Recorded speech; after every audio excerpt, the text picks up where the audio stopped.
All right. Thank you all for joining us for Yamhill Leadership Roundtable, the Tuesday edition. And thanks again to Mayor Wojtowski for getting us on. Oh, yeah. There's a lot that's happened in the last 5 days. One of the biggest topics that I'd love to have people share their thoughts with the community about is the mask mandate, which goes into effect tomorrow for indoor public spaces. And I would love to, it looks like we've got, oh yeah, I've got to do introductions, which is perfect timing. Commissioner Sarah just joined us. We've got Mayor Michael Cate from Amity, got Casey Kula, Yamhill County Commissioner, got Scott Cooper from McMinnville Economic Development Partnership. We have, oh my gosh, everybody's names are moving around. We have Shannon Buckmaster from Chehalis Valley Chamber of Commerce. We have Beth Wojtowski, the mayor of Dayton. We got Diane McLaren from Chemeketa Community College. We have Lori Gilmer, if she wants to talk, from Yamhill. We have Abhisha Stone from SEDCOR, and we have Commissioner Mary Sterrett from Yamhill County. All right, thank you, everybody. And I'd love to start off, because I was going to anyway, even though we're all switched around, with mayors today. So Mayor Wojtowski, what would you like to tell people in the community today? And thanks for being our host. Or Annalise, maybe. Yeah, sorry. She's got like her little toddler video going and alarms and stuff. Maybe Michael can go first. Okay, sounds good. Mayor Cate, what would you like to tell people today? Yeah, you know, we have our council meeting regularly scheduled for tomorrow, you know, July 1st, the first day of the new requirements from the governor. So that we will be making that available on Zoom if people would like to join us that way instead of being in person and wearing a face mask. But if you do come, you'll be welcome and be asked to wear a face mask as well, and in accordance with those guidelines. So, and we're just moving ahead with all of our other projects. And I just wanted to take another half second to explain, I guess, where I was going when we last talked about the wearing face masks and all that, and being nice to each other. And I guess to me, a lot of the arguments that we hear, it sounds a lot like back when we started making seatbelts required in vehicles and wearing helmets for motorcyclists.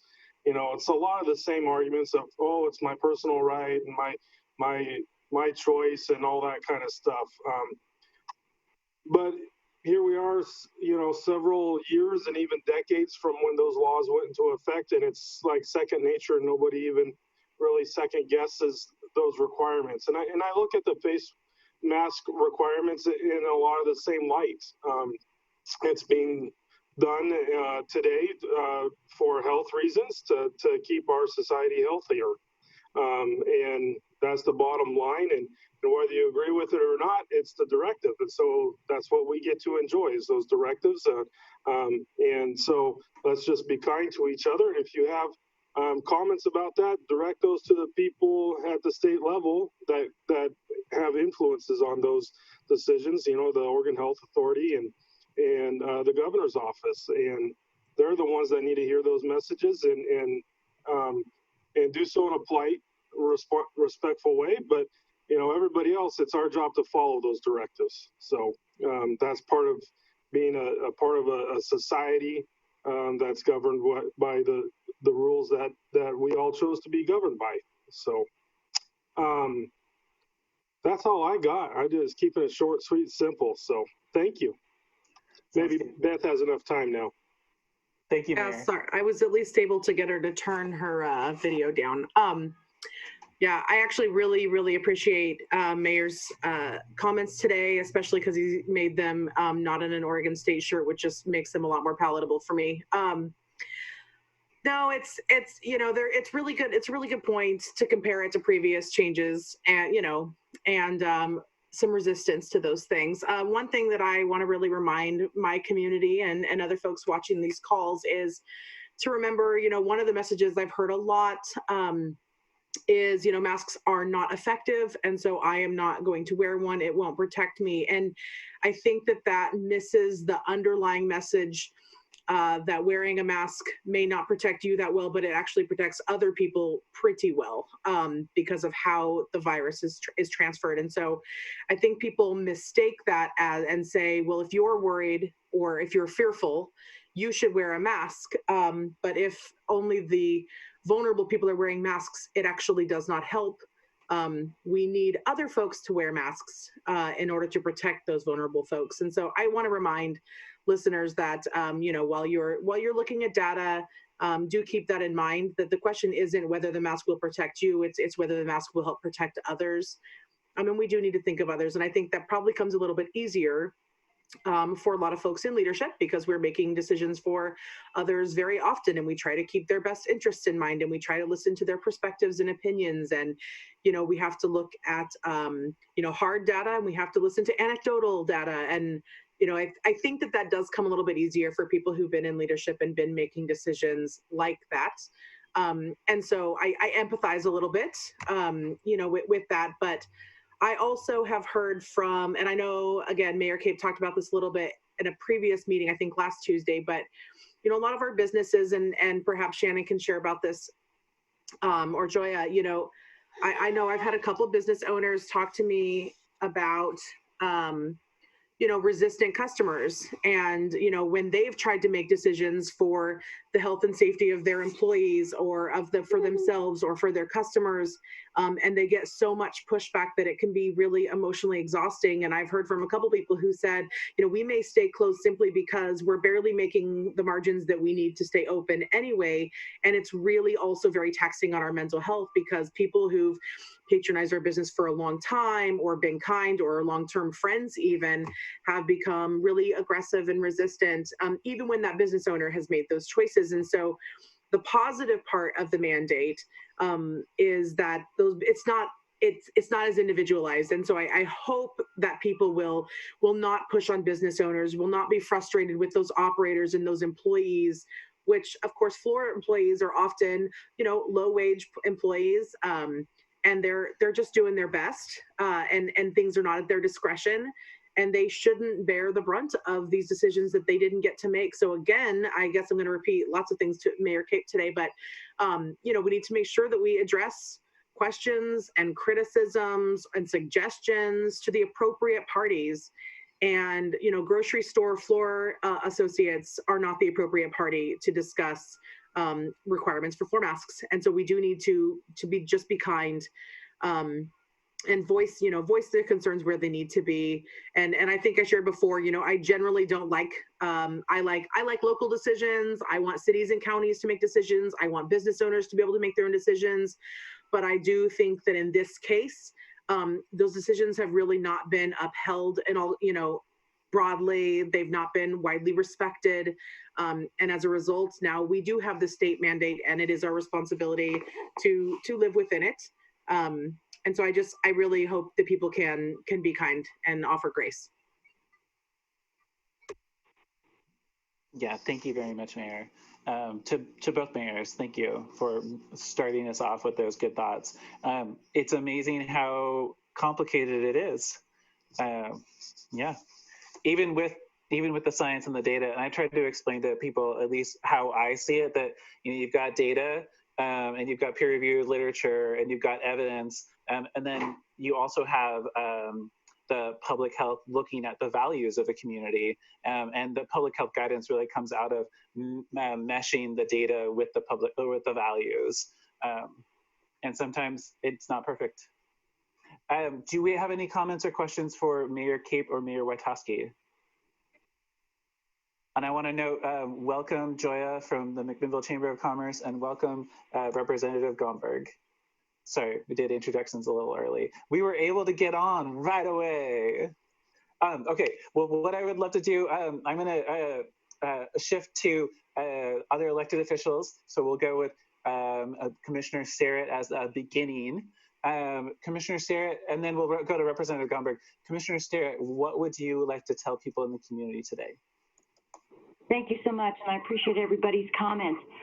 Yesterday, after we got out of our executive session, I got back, and there were a couple of voicemails for me. And I have been I've been vocal about questioning the efficacy and the wisdom of requiring masks. And so people have felt that they could reach out to me if they had those similar concerns. The first voicemail was from a woman, and I might get a little emotional when I describe this. So there was from a woman who had some concerns because she had a domestic violence situation that had caused her some concerns when she tried to wear a mask.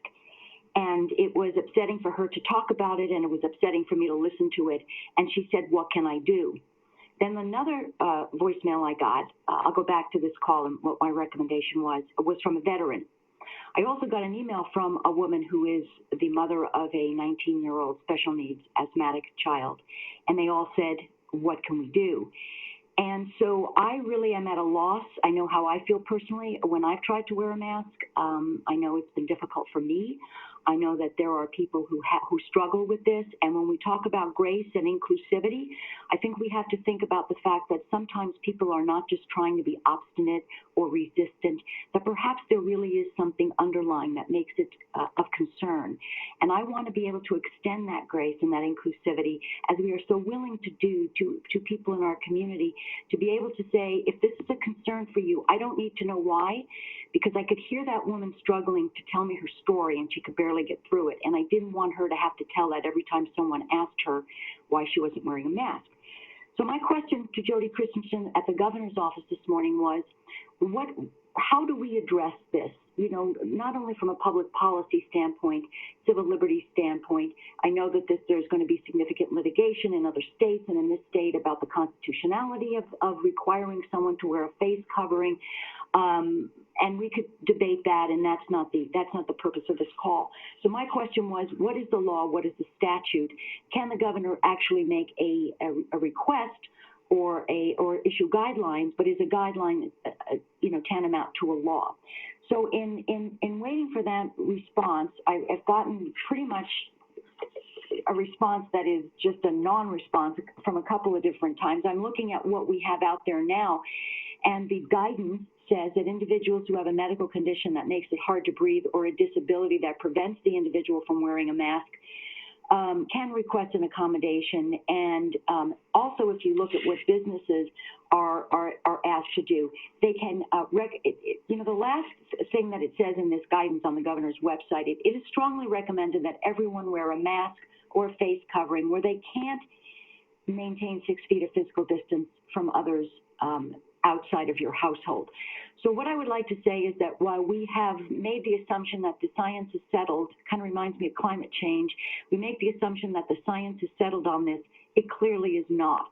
So the commissioners know that for every email we received citing statistics and peer-reviewed studies talking about the efficacy of wearing a mask, we received another one saying that wasn't necessarily the case.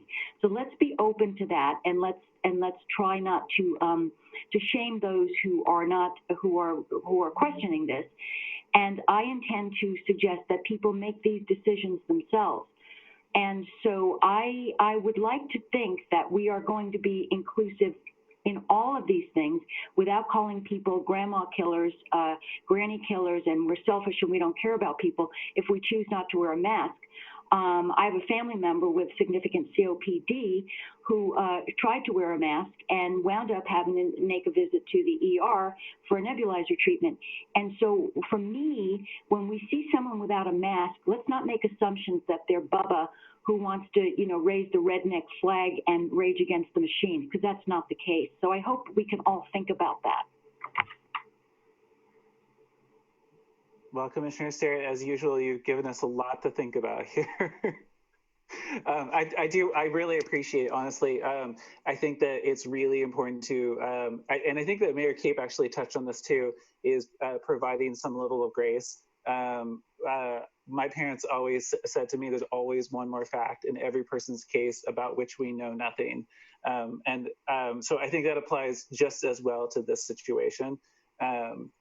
In that if people can wear them, the governor wants them to and is telling them to. And for everybody else, I think it does need to be their personal decision, but there also is that mandate in there. and that's what well, that's kind of why I raised the issue of the science and our public health values together. But Mayor Witowski has raised her hand.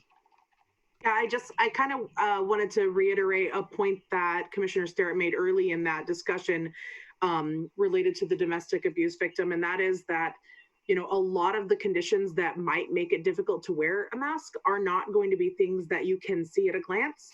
You know, you can't tell that somebody has asthma that would be affected if there was an obstruction. I mean, you certainly can't tell if there's a mental health situation. And I also had a young adult in our community share with me who had been a victim of childhood sex abuse, that she cannot wear masks because she has flashbacks to having a hand held over her mouth. I have a friend who is a combat veteran and has significant anxiety if he puts a mask on. And those are things that you absolutely can't see. And so again, you know, in the be kind and offer grace, there's a lot going on that we can't tell. And I completely agree with Commissioner Sterrett. We shouldn't jump to conclusions when we see folks not wearing masks, because you cannot see the condition that might make it difficult for them. And that's a really important reminder. Thank you, Mayor. Shannon Buckmaster would like to add. I would also like to, I'm glad that we're talking about the unseen challenges in wearing masks together, because we're really trying to address several levels of safety, including emotional and mental health throughout our community. But as a reminder out there, for the people who don't have those needs, who don't have the emotional reservations, who don't have an underlying health condition, whether or not it should ever be public, right? Our private businesses are a private business. If there are those of us who do not have those serious restrictions on wearing a mask, I'm going to use a word I don't often use: we ought to be wearing masks. The science is split on both sides.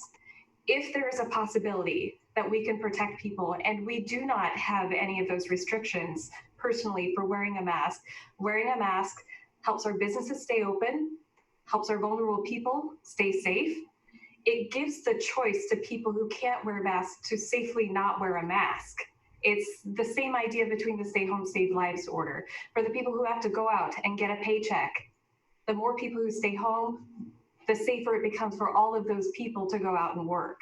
So it's that same balance and effect. I can say personally, I'm not crazy about wearing masks, but I can wear a mask. I can function professionally and socially with a mask on. So I'm always wearing my mask because of the people who can't wear the mask and because of the needs for our businesses, for our communities, for our region to recover economically from the devastation. So if you have the choice, please err on the side of caution. And that's, again, with the consideration, we don't know for sure where the science is. But if there's a possibility, wouldn't we choose to collectively protect our neighbors? It will cost us more money to close back down than if we had stayed closed this whole time. And I'm concerned that we're seriously at a risk right now of protecting preference or lifestyle, of causing even more economic damage to our region. If you can wear a mask, please wear a mask. That's what I got for now. Thanks, Shannon. Right. I got to remember that that's not it for you. Yeah. Right. Well, thank you. I do want to acknowledge, you know, I have a couple of degrees in science, and so I feel comfortable with reading the literature. So when I see a guidance document and it has citations along with it, I read those papers. You know, we're in a wonderful era where almost everything is available as a full document, right? And one thing I try to remember is that I'm not an epidemiologist. So when I read something and I think, oh, okay, this says that, or this says this, that I still am not trained in the role of taking that information that's in a research paper and moving it into real world applications. And I try to remind people of that who tell me that the science isn't good, because they're most generally in that category. One of the things that's most common to me is when I'm a person wearing scrubs and a little hat is speaking on a YouTube channel. And that's one where I usually remind the person that while I appreciate the physician talking head, that I would prefer to go with the state epidemiologist. And it's just what I have to as an elected official. I feel like I have to go with the experts that are in the room, as it were. So I appreciate your comments. And I would, at this point, I would love, especially because he was sporting a mask, to have Representative Gomberg share with the community. What would you like to tell people today? And is there anything about face coverings that you would like to share? Well, thank you so much, Commissioner, and everybody else. I'm not going to engage in the pro-mask, anti-mask debate today.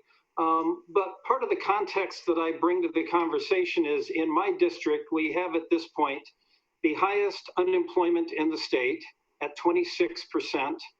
And now we also have the highest per capita positive COVID rate in the entire state, the highest in the state.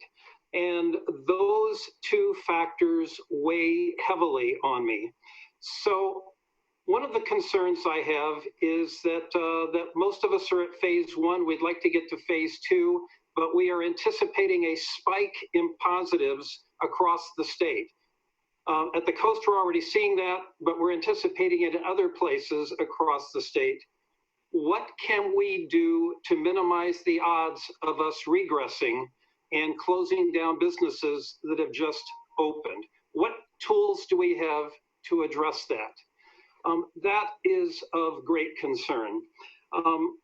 You know that the latter part of last week, I was in Salem for a special session, and I won't belabor all the details of the bills that were passed, but I want to touch on one that did not pass, and it had to do with a waiver for liability, because businesses across the state are very, very concerned that even if they do everything that is advised, even if they follow best practices, that if someone believes they became ill while in their business, that they would sue that business.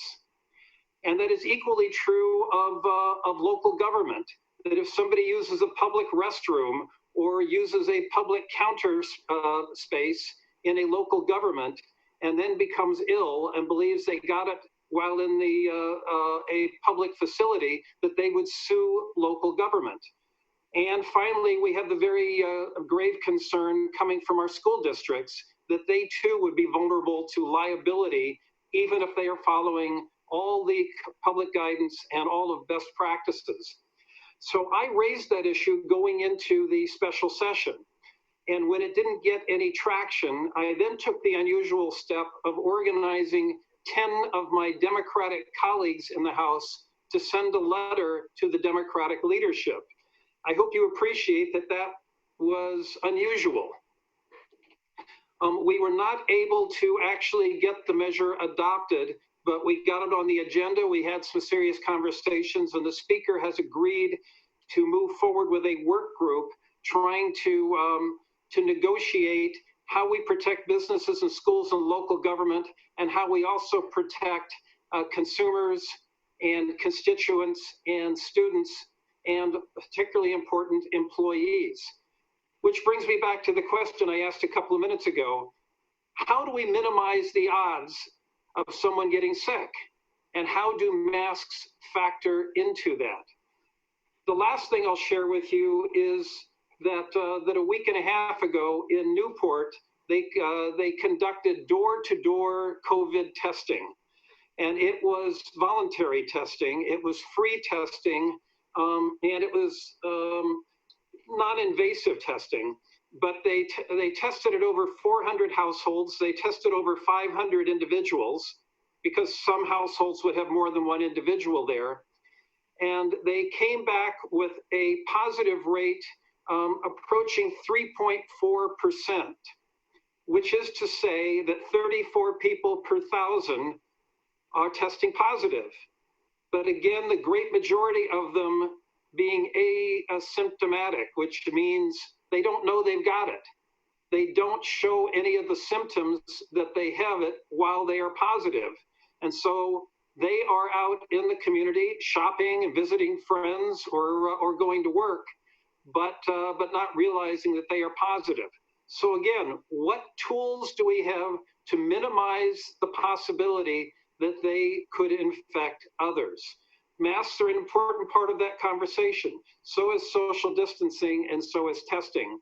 I've got great concerns as we move into the drier summer months, and people are outside and interacting with each other more, and what we can do to minimize the possibility that we will have a spike that will take us back to phase zero, back to closing businesses, back to exacerbating the economic impact of this health crisis. Those are the observations that I bring to you today, whether it be liability, whether it be infection rates, whether it be people that don't know they've got it, and what tools that we've got to protect ourselves and to protect each other.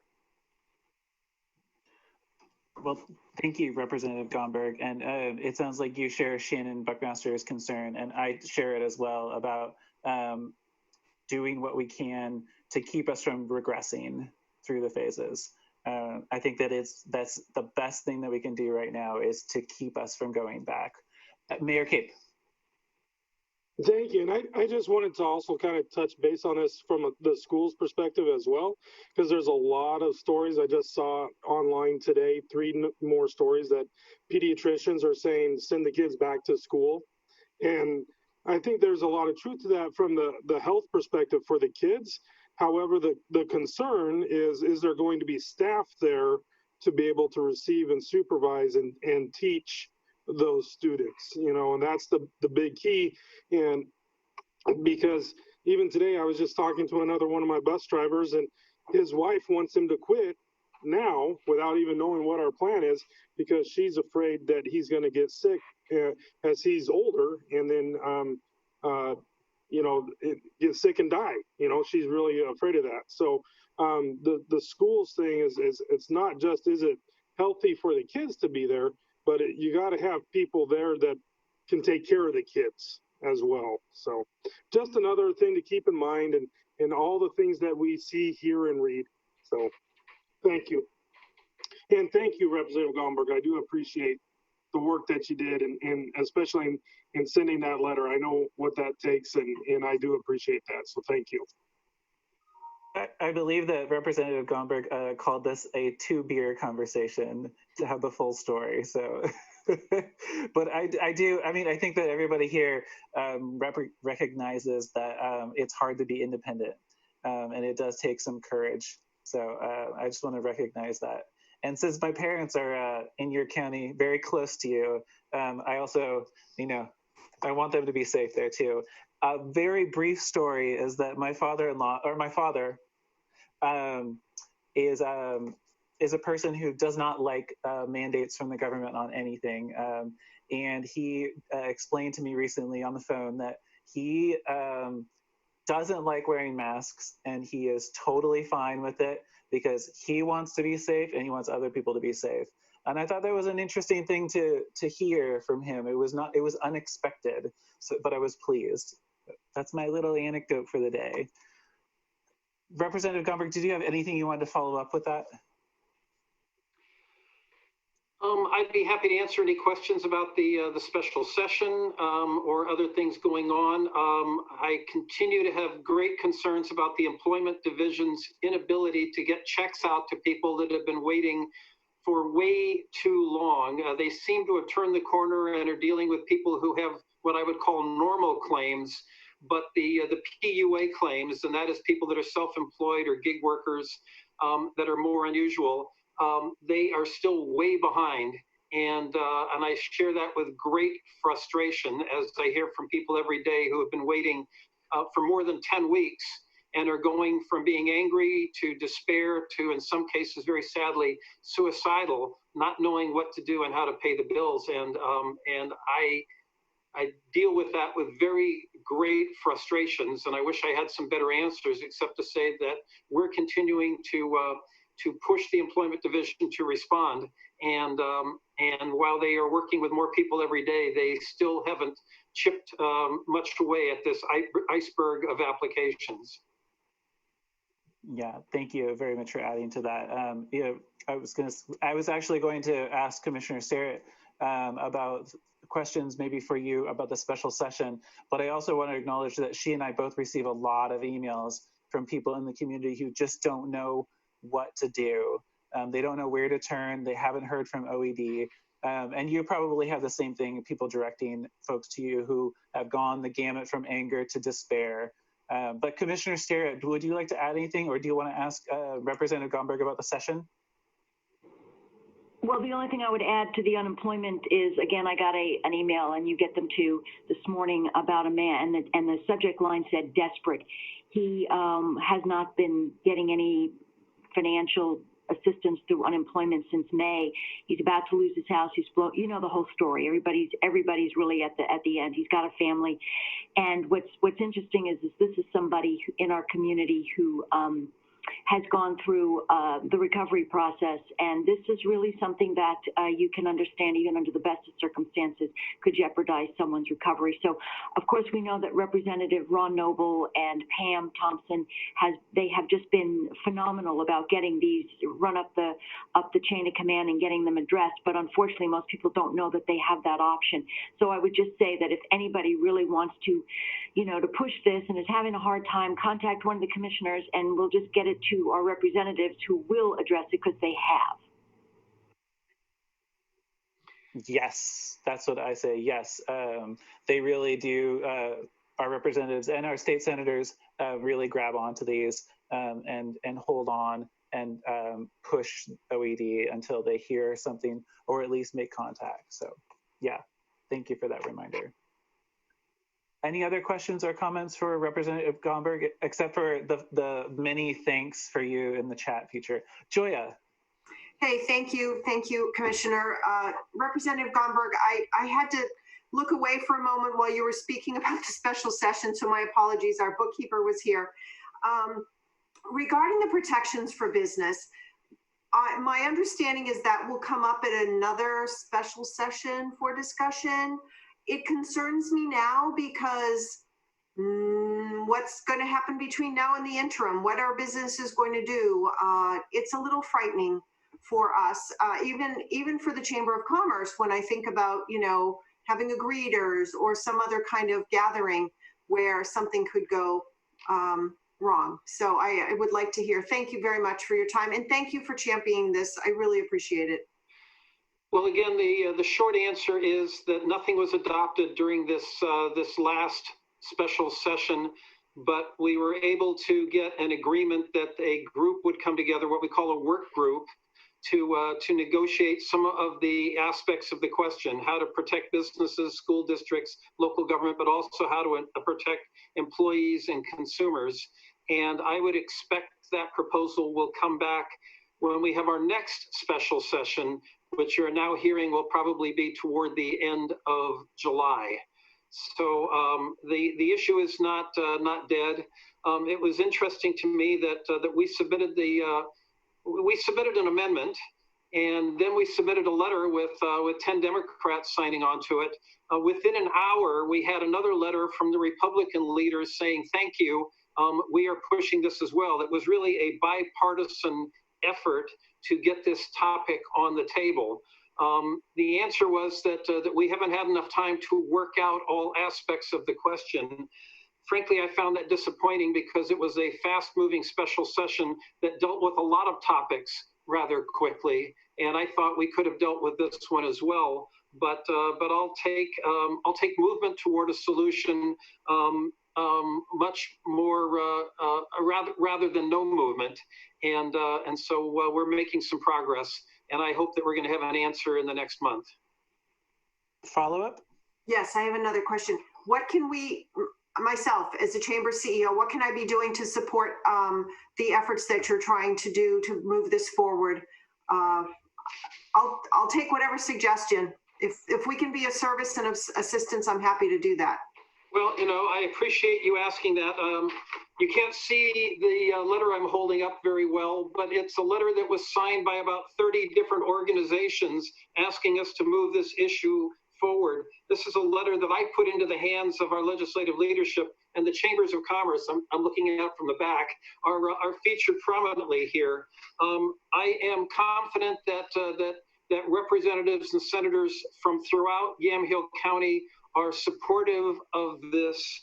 I just anticipate that we need to make sure that the work group gets its work done, and your advocates at the statewide chambers of commerce will be engaged in that conversation.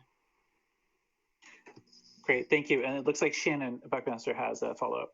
I do have a question. As we're able to continue the conversation about protecting our organizations and businesses, one conversation that we might want to consider at a state level is some sort of a regulatory process over insurance companies. So side note, I'm the incoming Rotary president for the Noon Club, a little bit of a plug, beginning July 1st, and I recently had to make, that's tomorrow, had to make a decision on behalf of our club, not only about in-person meetings, but additional pandemic insurance, liability insurance. And just with the onset of COVID-19, a lot of these policies are seeing massive spikes in premiums. So I don't know if that's part of the conversation that we can have as well. Most companies, almost none of them, had pandemic insurance before the pandemic hit. And of course, supply and demand, as we see an increased interest in adding that as a policy, we're seeing the rates increase exponentially with the interest. So as another opportunity or possibility, if we could look at the policies themselves, that may even make a great federal issue, but certainly it's something we can start the conversation with at the state level, that as we go into protective measures, what are we also doing to make sure that access to resources that would protect our businesses remain accessible to our businesses? What do you think of that, Representative Gomberg? And thank you for the tremendous amount of work you're doing to advocate. You're listening and you're bringing your ideas to places where policy gets made. So I'm so grateful. Well, thank you for saying so. Insurance is certainly a part of this, and it's a cost that all of us bear, whether it is increasing rates because the necessary coverage or because there have been lawsuits and therefore they're going to increase the cost of that insurance when you can get it. I think the answer is to provide some waiver of liability, but I need to stress that my proposals were, if you are following best practices, if you're following guidelines, you have liability waiver, but that doesn't excuse you if you use bad practices. It doesn't excuse you if you're engaged in negligence or gross negligence, only if you are following best practices. So insurance is part of the answer, absolutely.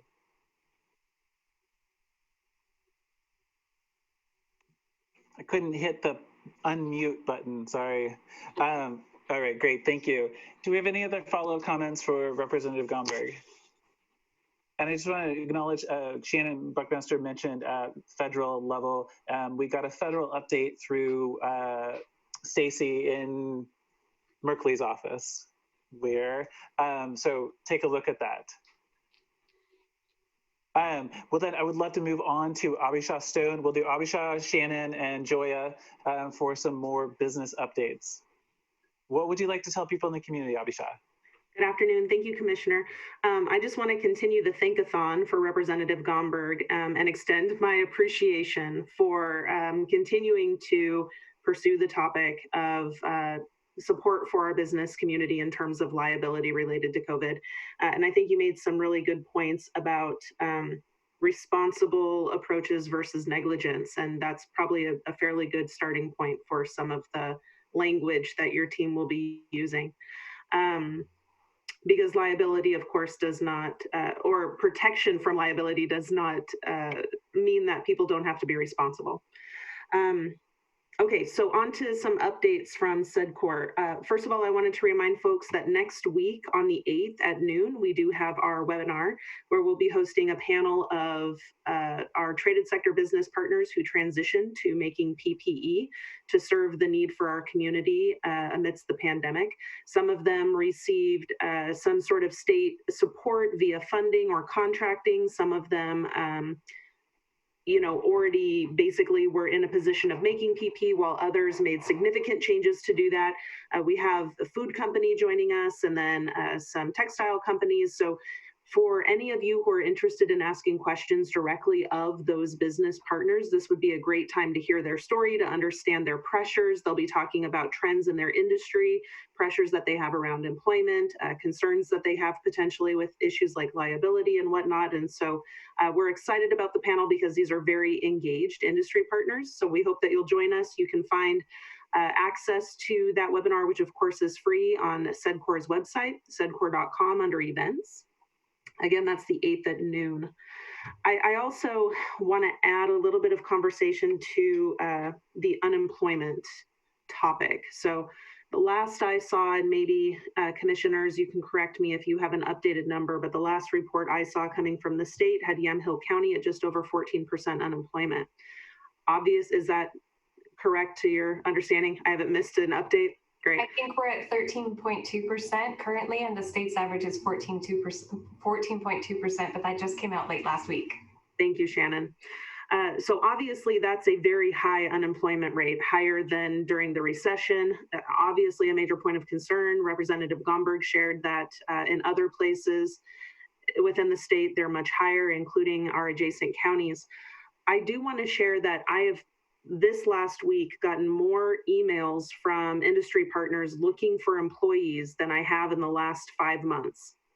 So not to say that there's enough jobs to cure what ails us, but there are business partners who are hiring. So to the general community out there, if people are currently unemployed and maybe had been looking to make a transition in their employment and maybe pursue a different line of work, we do have quite a few traded sector partners in our region who are actively hiring.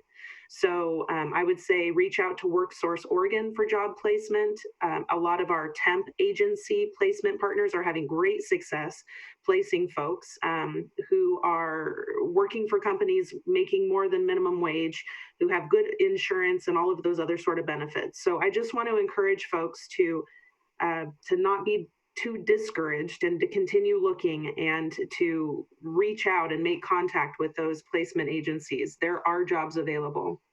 And in these companies that have been very successful in maintaining safety for their employees through this pandemic as well.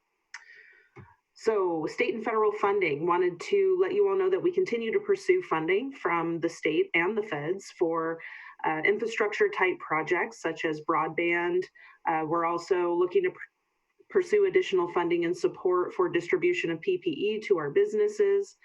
We continue to try to identify additional business support funding and are actively talking with our agency partners about CDBG funding that's come out. So as this EDA funding continues to roll out, we're actively pursuing resources for our region. If anybody has any questions or interesting projects that they're looking to initiate for the region, please reach out. I'd love to coordinate those efforts and make sure that we're not competing with one another, but that we're supporting each other's projects and doing the best we can to develop some infrastructure while we're trying to recover from this whole pandemic. Another issue that continues to come up, and it's a concern for our industry partners and just community at large, is the depletion of childcare that we continue to see. There are so many concerns across the board that I share with issues that you've all voiced in the school district, a workplace, and this is just another area where if we don't maintain the structure that we already have in place, we will be hard pressed to rebuild it as the need emerges rapidly. So childcare continues to be challenged. We're seeing a lot of childcare facilities closing their doors, and it's something I just want to keep on everyone's radar. I think that's it for me. Thank you, Commissioner. Great, thank you very much, Abhishek. Do you have questions, everybody? Anybody? Perfect. Mayor Wojtowski. Just a quick comment on the childcare point. As school districts are looking at their reopening plans, a lot of them are what the state is calling a hybrid model, where students would only be on campus for a couple days a week, which I think is also going to create an incredible and additional strain on childcare demand. So I just want to make sure that that's kind of on the radar as Representative Gomberg and other legislators might consider changes in that industry. There's going to be a significant need for financial support, flexibility requirements. I mean, all kinds of things as families become really desperate for childcare if their students are not returning to full-time class in the fall. And that, of course, seems to be a relatively slim probability. Yeah, that's a good reminder. Thank you, Mayor. And Commissioner Sterrett needs to cover her ears or her eyes or something. But other counties in our area have been talking about broadband expansion and childcare access as being their top priorities for any kind of coronavirus relief funding. So I think it's something that we should be thinking about in our county as well, is because those are both obviously directly related to getting kids into school and getting them continuing on their education, and their parents and the teachers and the other staff, right? But it's an important thing that I think I'm trying to get more clarity around how we can spend on that, but we'll see.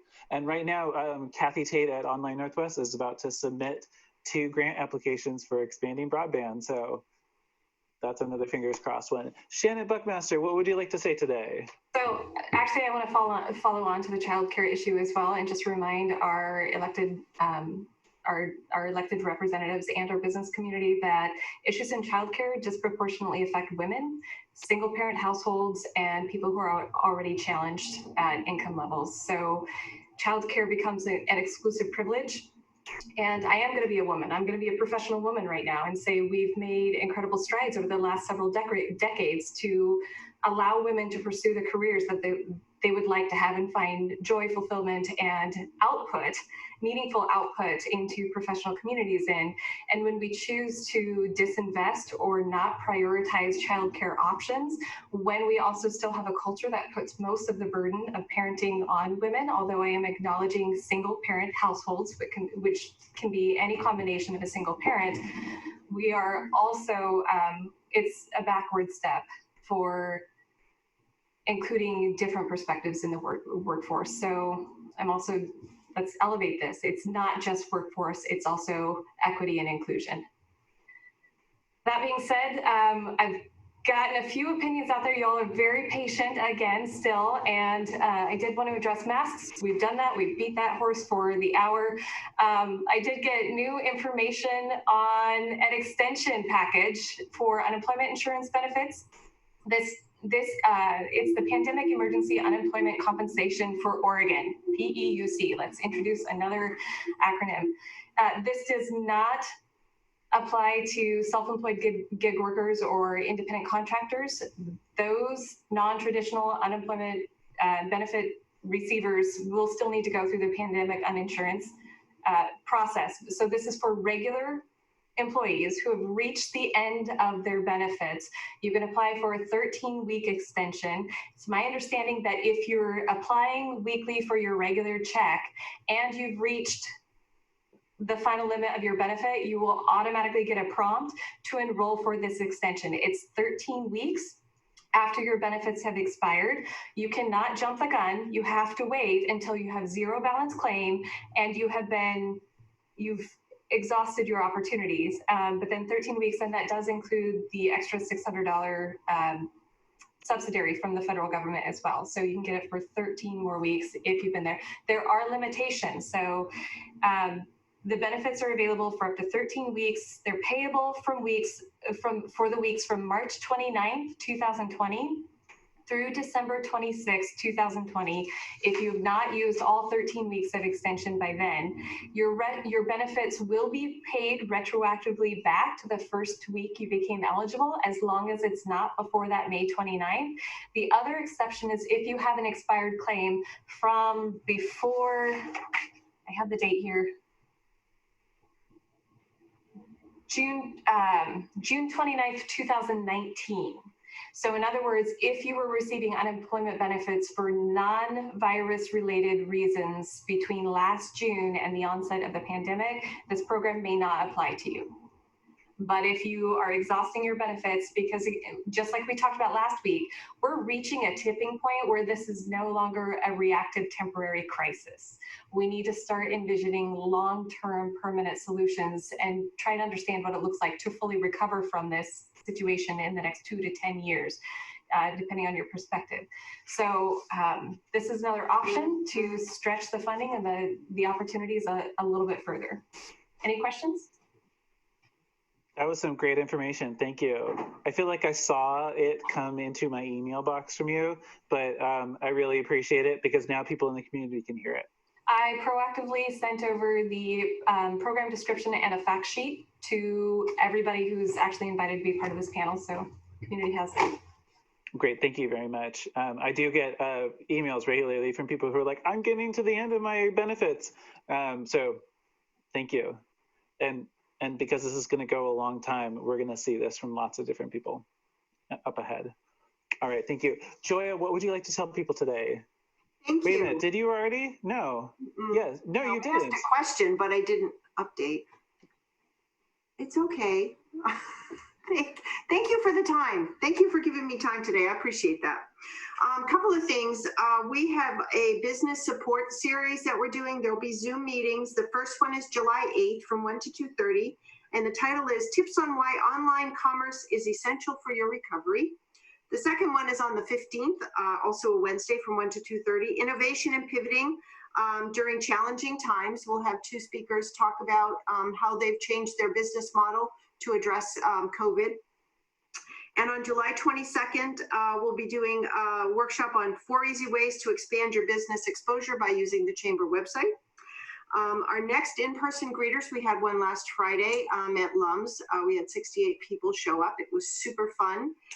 People wore masks, they socially distanced, and we had donuts, and it was a lot of fun. It was so nice to see people again. Missed seeing everybody, so I just want to thank everybody that showed up. We have our next in-person one on the 10th of July in the OMI parking lot, and that's from 8 to 9 a.m. For Chamber members. We notified our members today regarding the OHA guidance for wearing masks, so we just sent that out earlier today. Lemonade Day is on. It is August 15th. On July 11th, we're having a drive-up bag pickup for kids who are interested in participating in Lemonade Day. If you have a child or you know a child who would love to be involved in Lemonade Day, please come on by between 10 and 12 and pick up a bag. We'd love to give these out to kids. There's lots of great goodies in there and great learning opportunities for our children who are interested in becoming entrepreneurs. And then 3rd Street, and this is an MDA update because I don't see Dave on the call. There are 19 businesses participating in the closure that they're doing on 3rd Street. Excuse me. And so that starts the 3rd, and they'll be closing 3rd Street from Friday until Sunday night, Friday night until Sunday evening. And there'll be opportunities for restaurants and businesses to be out in the street.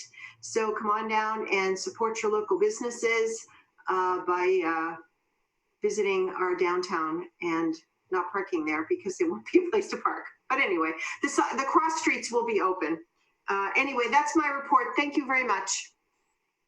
Great, thank you. And I, for one, at least, am super excited about going from the vision that you mentioned, 2 months ago, maybe, about the downtown on 3rd Street spilling into the road.